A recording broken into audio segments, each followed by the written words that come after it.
Bom dia. Mais um programa Valor em Saúde. Estou muito feliz com os convidados de hoje e vamos tratar hoje de consultoria para a questão do desenvolvimento da tese do valor em saúde. Vocês já me conhecem de programas anteriores, mas insisto, sou Paulo Marcos Senra Souza, sou médico, estou fazendo o curso de doutorado em saúde populacional, saúde coletiva, e sou membro de alguns conselhos, e o conselho que eu mais atuo é do INLAGS, Instituto Latino-Americano de Gestão de Saúde. Então, eu me qualifico como um ativista para a sustentabilidade da saúde, a favor da sustentabilidade, e valor é algo que nós consideramos fundamental nessa transição. Uma transição longa, imensa, trabalhosa, mas então eu já começo com o meu amigo Adriano Londres. Adriano, conta um pouquinho da sua trajetória, já te conheço há tantos anos, mas conta para o público. Tá bom, Paulo, obrigado pelo convite, é um prazer estar aqui.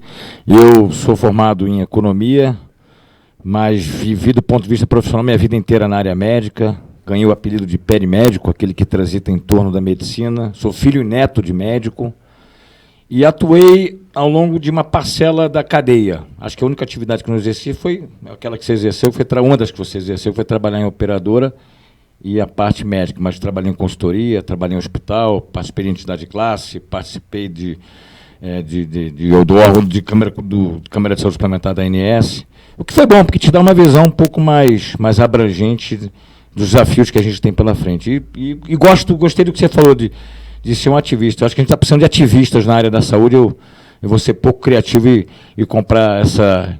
E repetir o que você disse. Eu também sou um grande defensor e procuro com a contribuição que está ao alcance das minhas mãos, poder tornar esse sistema tão importante um pouco mais sustentável.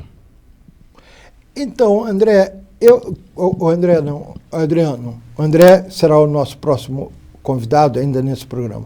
Adriano, como conviver com a desconfiança que existe entre todos os atores da cadeia? A desconfiança e a hipossuficiência no conhecimento da saúde também algo muito amplo. Então você tem todo o tempo para contar para a gente. Então tá bom. Eu acho que conviver com a desconfiança é andar com o freio de mão puxado, porque não permite que a gente faça aquilo que tem que ser feito, que a gente pense fora da caixa. E esse termo que você usou é algo que, de fato, tem pautado boa parte das relações. As pessoas se confiam, se encontram do ponto de vista pessoal, mas do ponto de vista prático, eu acho que a gente evolui muito pouco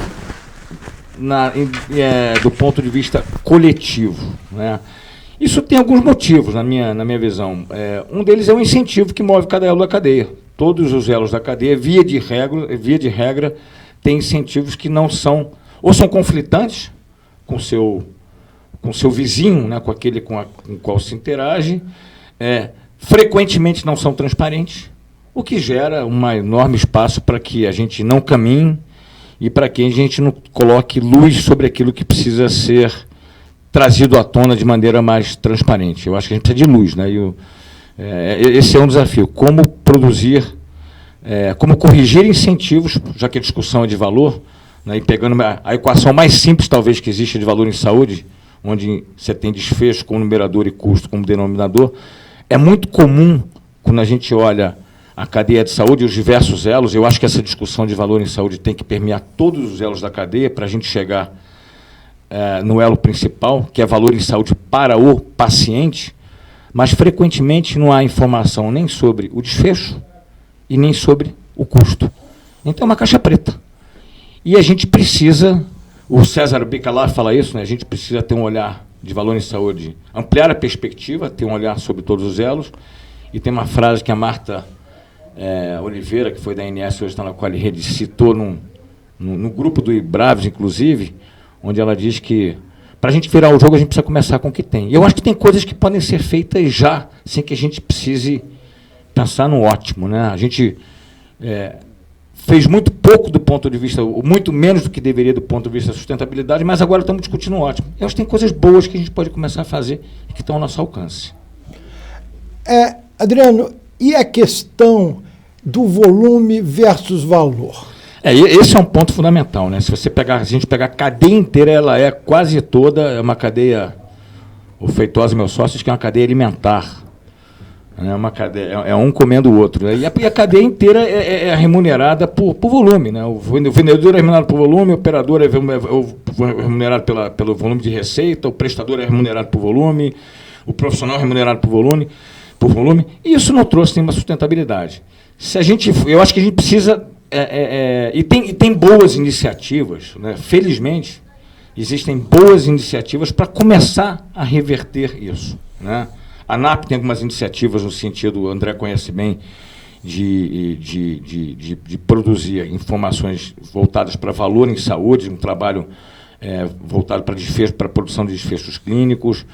A própria Agência Nacional de Saúde tem uma iniciativa recente que é uma proposta de um novo modelo de remuneração, onde existe um projeto piloto e aquelas operadoras que forem qualificadas vão ter uma bonificação no seu IDSS do ano 2019.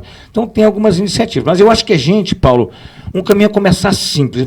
Você citou consultoria, eu vou pegar um exemplo. Né? Se a gente pegar a equação de valor de consultoria, ou corretagem, ou intermediação, qual é o desfecho esperado? Não se sabe. Frequentemente, não existe um pedaço de papel assinado entre o intermediário e a empresa contratante. Não existe um pedaço de papel.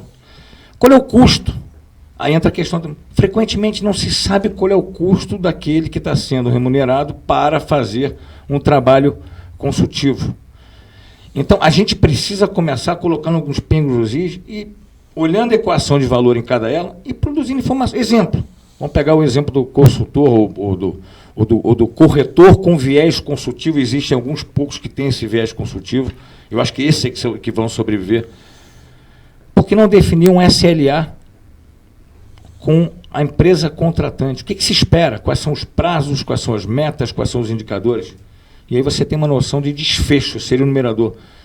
Custo. Quanto custa? Quanto é que se paga para aquele intermediário fazer esse trabalho que se espera? Né? Alguns poucos tornam isso público junto aos seus clientes. Mas eu acho, por exemplo, que as operadoras deveriam ter contratos de 50, 60 páginas, deveriam ter uma linha dizendo o seguinte: quanto que aquele que é nomeado pelo contratante recebe do bolso do contratante, através da operadora, mas do bolso do contratante. Então, tem coisas simples, eu estou pegando um elo específico, mas tem coisas simples que precisam ser feitas para que a gente possa, na minha visão, chegar numa visão sustentável de valor em saúde para o paciente, passa necessariamente por tratar de valor em saúde em outras perspectivas, inclusive a do contratante, que é quem paga 2/3 de toda a conta do sistema.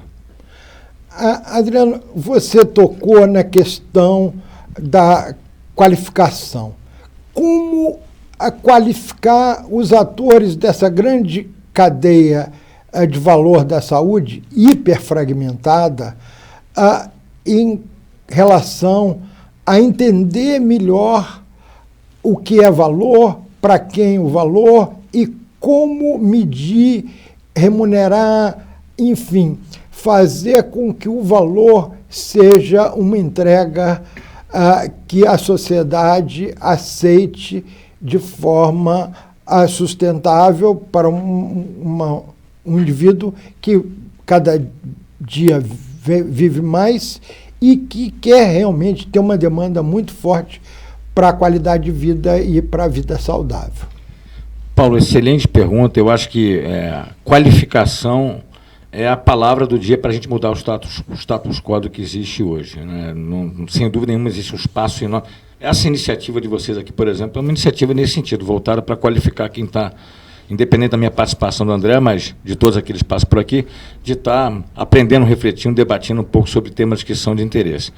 Eu acho que especificamente, já que a sua provocação para mim foi sobre o elo da corretagem / consultoria, eu vou pegar um tema recente, que foi a desregulamentação, a partir de uma medida provisória 905 do corretor, onde houve uma chiadeira enorme, e houve uma fala de um diretor de ensino do Sindicato de Corretores Rio, que eu gostei muito, escrevi algo nesse sentido, que ele fala que o corretor precisa se qualificar. O corretor de seguros focado em benefício saúde precisa se qualificar ainda mais, porque é uma área de alta subjetividade, é uma área complexa, mexe com o bem maior das pessoas, que é a sua própria saúde, com todo um arcabouço regulatório extremamente complexo e atualizado de tempos em tempos, uma paisagem da saúde que muda, que vem mudando de uma maneira muito rápida, embora não perceptível para muitos. Então, o desafio, eu acho que é, sem dúvida nenhuma, qualificar a cadeia como todo, seja o intermediário, seja o contratante, que precisa também ser qualificado, até para que ele saiba, inclusive, o que ele precisa. Mas voltando, pegando um exemplo de uma indústria que fez isso, se a gente pegar a Ambima, por exemplo, ela fez um trabalho, uma entidade de classe, eu acho que esse é um papel que cabe às entidades de classe, não exclusivamente, mas as entidades de classe que representam os intermediários deveriam ocupar esse espaço, como a Ambima ocupou no mercado de capitais, criando programas, criando uma estrutura de autorregulamentação e também de certificações. Hoje, por exemplo, o mercado dos bancos, ao contratar profissionais, muitas vezes demandam quais são as certificações que aquele profissional tem, se é um CPA 10, se é CPA 20, enfim.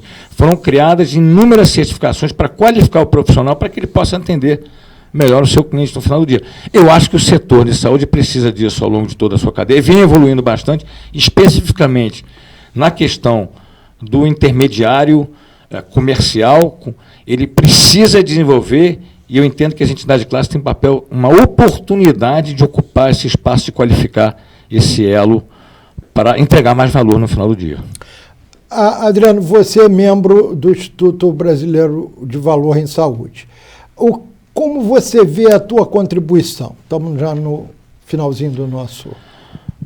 Paulo, primeiro eu preciso fazer um meia-culpa, que ao vivo. A minha contribuição precisa ser muito melhor, eu tenho dito isso nos bastidores, muito melhor do que tem sido, do ponto de vista, não de trazer esse tipo de tema à discussão, de participar, de ser um pouco provocativo, mas de participar efetivamente das discussões do Brasil. Mas eu acho que é uma iniciativa fantástica, a iniciativa do IBRAVES, e acho que a minha participação pode ser de trazer um pouco de, talvez, conhecimento ou sugestões naqueles elos onde eu atuei mais, né?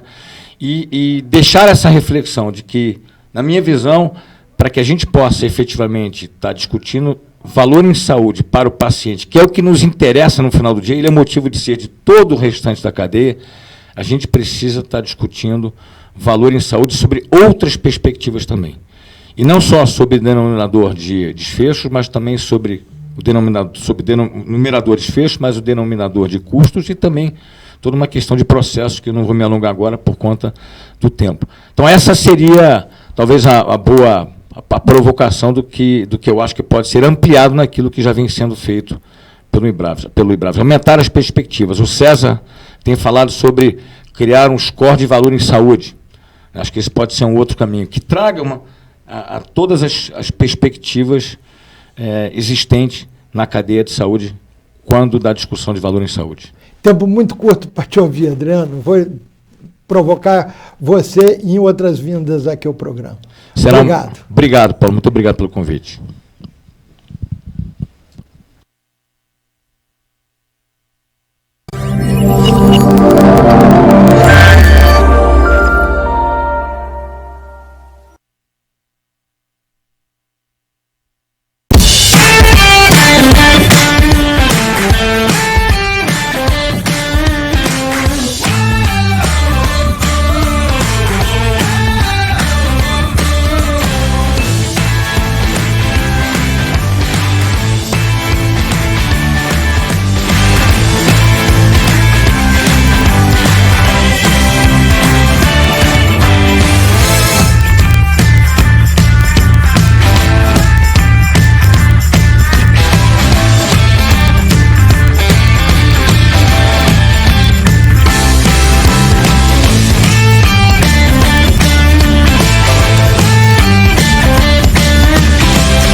André é o nosso convidado de hoje para complementar esse módulo que abordamos a consultoria em saúde. Eu conheço o André há muitos, muitos anos como um técnico, como alguém que sempre trabalhou em prol do desenvolvimento das métricas, dos modelos, dos padrões de saúde. Mas, André, eu conheço só essa parte. Conta um pouquinho sobre o que você está fazendo e como você se vê nessa fase de vida sua. Muito obrigado pelo convite. Sem dúvida alguma, é uma honra estar aqui e conversar um pouquinho daquilo que eu mais gosto e que eu mais vivo, né, que é o que você chamou de ativismo na saúde. Eu tenho uma carreira bastante heterogênea, né? Na verdade, eu passei uma parte inicial da minha vida, quase 18 anos, militando dentro da pediatria, dentro da carreira universitária, com doutorado, mestrado, especializações em saúde pública, todas ligadas à Faculdade de Medicina da USP. E depois disso, lentamente, eu fui migrando para a área de gestão. Nessa primeira fase da vida, tive também uma experiência muito interessante, que foi de ser gestor de unidades básicas de saúde, né, dentro do modelo de saúde da Prefeitura do município de São Paulo.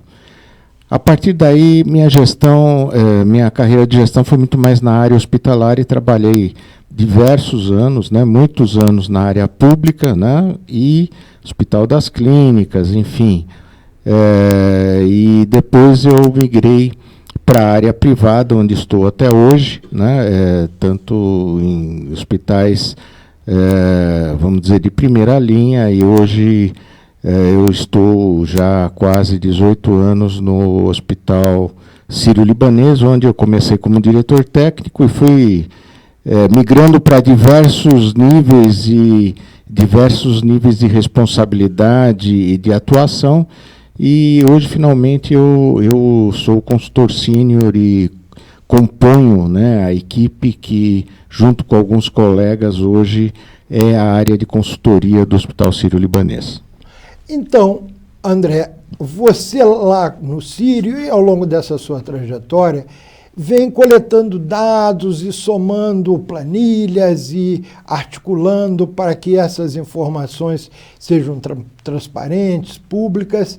E recente eu vejo você num trabalho de criar padrão para toda essa tarefa de consultoria. Conta um pouco das dificuldades e das chances que existem no desenvolvimento de padrões que sejam aceitáveis por todos os elos da cadeia de valor. Então, eu acho que, independente de todas as dificuldades, da questão da sustentabilidade, da falta de recursos, a saúde brasileira, a mundial também, mas a brasileira em particular, padece de algumas questões. Eu acho que a nossa profissionalização da gestão é relativamente recente e a gente padece muito da falta de padronização e falta de eficiência nos processos. Eu estou falando tanto nos hospitalares quanto não hospitalares da área da saúde. A minha vida militar tem me proporcionado e me proporciona conhecer hospitais do Brasil inteiro de diversas complexidades, tanto da área pública quanto privada. Eu diria que, sem sombra de dúvida, a questão da qualidade, excelência operacional hoje é uma questão fundamental. A outra questão que eu enxergo que é muito crítica é a questão de informação. A qualidade e a existência de informações necessárias para a gestão é extremamente precária em todos os hospitais, né? Talvez de toda a gama de hospitais que nós temos hoje, tanto privado quanto público, privados quanto públicos, eu diria que dificilmente temos mais do que 20% desses hospitais com níveis de informação relativamente qualificados e níveis de análise de custos relativamente qualificados. Isso é algo terrível. Só para vocês terem uma ideia, conjunto mínimo de dados, que é um conjunto mínimo que pode e deve ser utilizado para a gestão da saúde. Quando eu digo isso, não só na área privada, mas pública, no Brasil data de 2017 para 2018. Portugal já tem 30 anos, Estados Unidos tem 40 anos,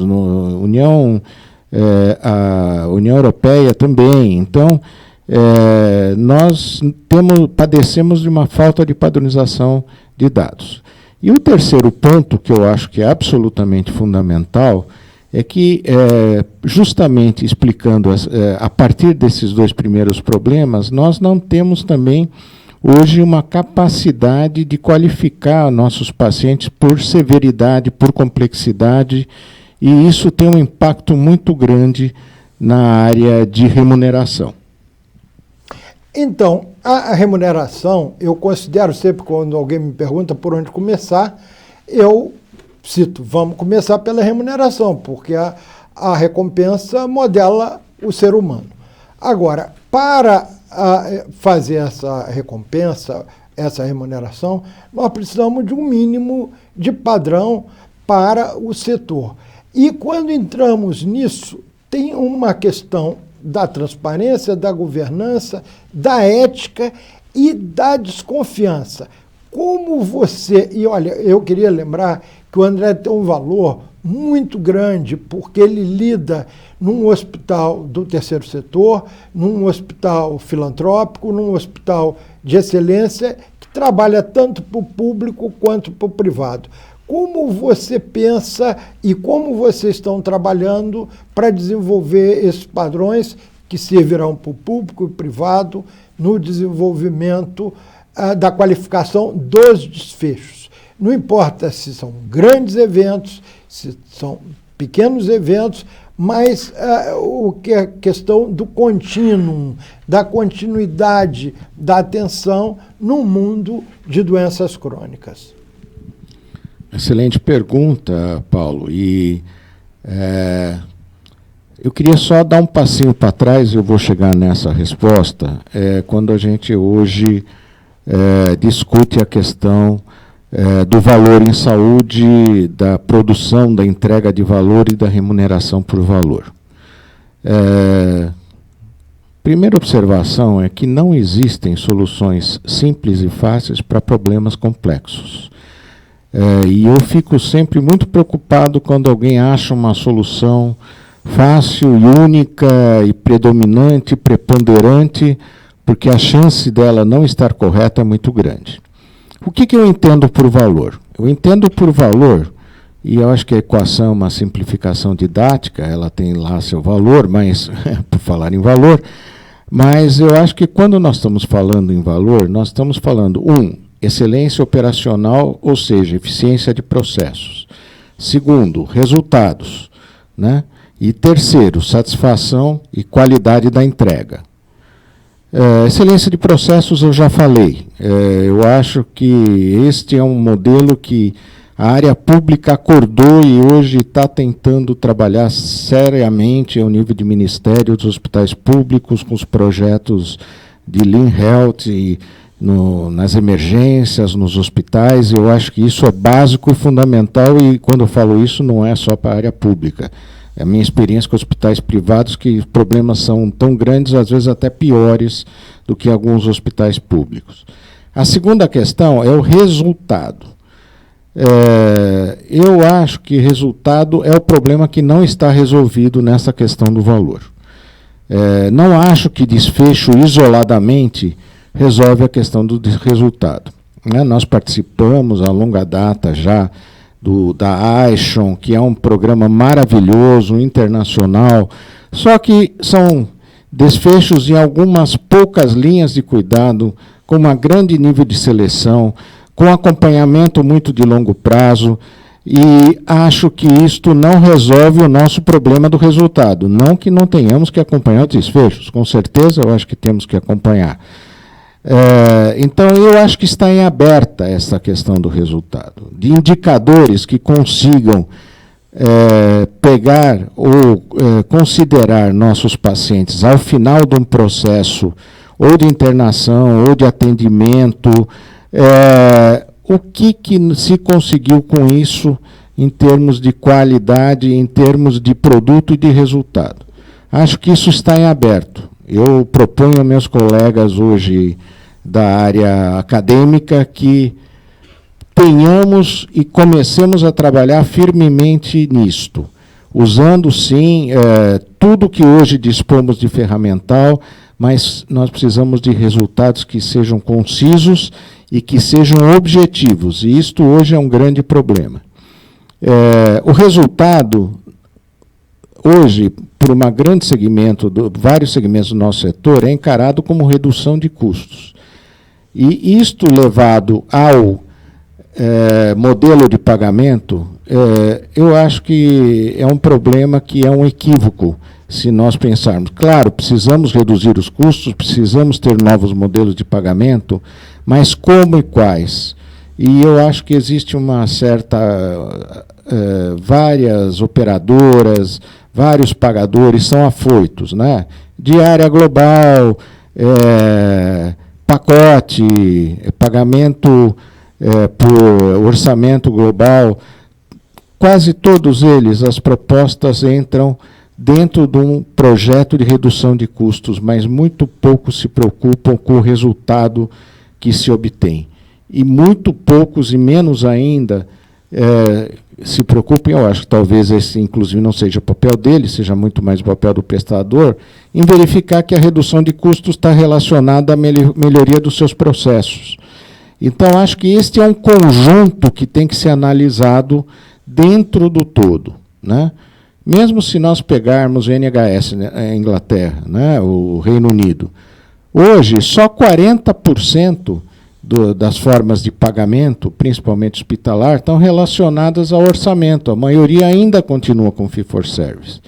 E nós, muito mais, nós vamos ter que conviver por longo tempo com formas híbridas de pagamento. E, para isso, nós precisamos de informação, padronização e informação. Bom, você tocou nos pontos que nós temos que demolir esses mitos. E o mito principal é sobre a questão do custo. Saúde vai custar caro. Agora, eu sempre penso, e você atua nisso, é na qualificação do resultado, na qualificação do desfecho. Mas eu queria que você, nesse finalzinho, já estamos terminando, contasse um pouco da tua visão de como introduzir a academia nesse debate, porque também não existe mudança no mundo que não passe pela academia, pelo conhecimento e pelo compartilhamento de conhecimento. O que vocês estão pensando, o que vocês estão fazendo nesse sentido? Em primeiro lugar, eu acho que desenvolver projetos de pesquisa, tanto nível mestrado, doutorado, ou mesmo só projetos de pesquisa, relacionados na busca de resultados e qualidade, que há um cruzamento necessário, um resultado que seja factível ao seu conhecimento no curto prazo, sem descartar os desfechos e sem descartar tudo que existe hoje, pode não ser perfeito, mas que consiga guardar uma relação com o preço, o custo e a satisfação do paciente. Eu acho que esse é uma linha que eu vejo muito poucos trabalhos. Todo mundo, a área acadêmica não é diferente do resto, ela fica imersa nas linhas de pesquisa da moda, né? E eu acho que esta é uma linha de pesquisa que precisa ser mais aprimorada. A outra questão que eu acho que está inserida é formular situações e modelos de custo que sejam viáveis hoje para os hospitais brasileiros. Uma grande proposta, né, do valor é o uso do TD-ABC. Ora, eu acho que custo ABC, se eu tiver 2% dos hospitais brasileiros, ou 3% que utilizam, já é muito. Custo por absorção, se tiver 20%, já estou feliz. TD-ABC, eu diria que estamos na beira do impossível hoje, no Brasil. Então, nós temos que adequar situações em que nós temos que ir subindo os degraus, né? Às vezes a gente vê quem já está no topo e fica com vontade de aplicar aquilo. Mas para chegar lá, nós temos que subir diversos degraus. Então, acho que pesquisas nessa linha são absolutamente fundamentais. Ótimo, e creio, André, que nós terminamos esse módulo de hoje com essa busca pela melhor solução acadêmica para o conhecimento e, a partir daí, nos debates, nas pesquisas, nós tenhamos soluções num país que é tão diverso, com tanta inequidade, com essa diferença entre público e privado, enfim. E você tocou no início da imaturidade, porque tudo na saúde, para nós, na gestão, é muito recente comparado com outros povos. Então, eu queria convidar vocês a prestarem mais atenção nos movimentos do Instituto Brasileiro de Valor em Saúde em relação ao curso que teremos a seguir aí no final desse primeiro trimestre, com o professor Kaplan, que é uma autoridade, foi quem iniciou a pesquisa nesse sentido, em algum momento junto com o professor Porter, escreveu sobre isso, e o Kaplan pessoalmente virá ao Brasil, a São Paulo, para ministrar um curso para quem realmente estiver interessado em se aprofundar nessa questão da mensuração e dos desfechos e debater sobre os mitos e as dificuldades. Obrigado, gente. Hello, Brazil. This is Professor Robert Kaplan of the Harvard Business School, and I want to share some exciting news with you. Please save the dates, 15 and 16 of October, when I will be appearing live in Sao Paulo for a 2-day masterclass on value-based healthcare. It will feature the latest thinking and case study experiences from the Harvard Business School. The course is being organized by Palladium and eBravs, and it will address how the value-based framework transforms the organization, delivery, and funding of healthcare, all designed to produce better patient outcomes at lower societal cost, a particularly relevant message for the Brazilian healthcare sector. I will cover our latest thinking and practice in measuring patient outcomes and also measuring the cost for achieving those outcomes, particularly by applying time-driven, activity-based costing to the healthcare industry. The specific topics that will be covered in the masterclass include an overview for why value-based healthcare is really the only optimistic solution we have to the current crisis in healthcare access and cost. It will show the benefits of organizing healthcare delivery around multidisciplinary clinical and behavioral support teams. We call them integrated practice units, or IPUs. These IPUs will provide comprehensive integrated treatment for the complete episode of care for a patient's medical condition, including dealing with the social and behavioral determinants of health and recovery. We will discuss how important it will be to start to measure patient outcomes, outcomes that patients care about, which will enable clinicians to improve the outcomes they do produce for their patients. We will also illustrate and give you practice in how to measure costs correctly so that clinicians can achieve the same or better patient outcomes with a lower cost mix of personnel, equipment, supplies, drugs, and devices.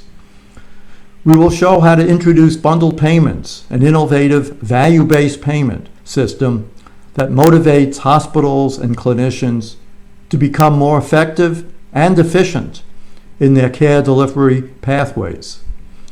In addition to my presentations over the 2 days of the masterclass, we will feature Brazilian hospitals and clinicians that are leading the way for introducing value-based healthcare to Brazil. So please join me for this exciting and important event